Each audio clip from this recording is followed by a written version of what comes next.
Welcome to Samba Samba. Enjoy the video. You're starting with the essentials.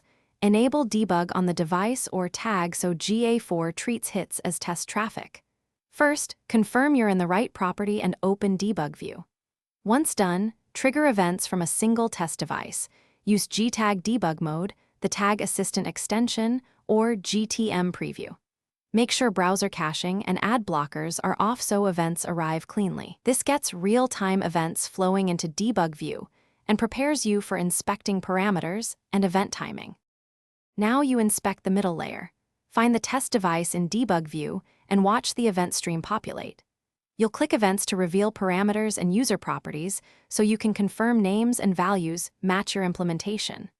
Once you see an unexpected value, check the browser console and network requests to correlate what the client sent versus what GA4 logged.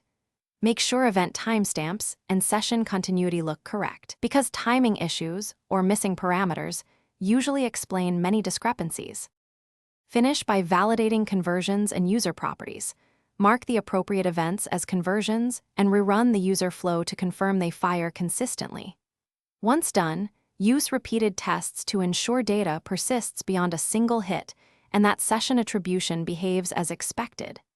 If things go wrong, the quickest troubleshooting step is to verify your measurement ID, tag triggers, and that the debug signal is present. Also check for server-side filters or consent mode blocking events. This isolates.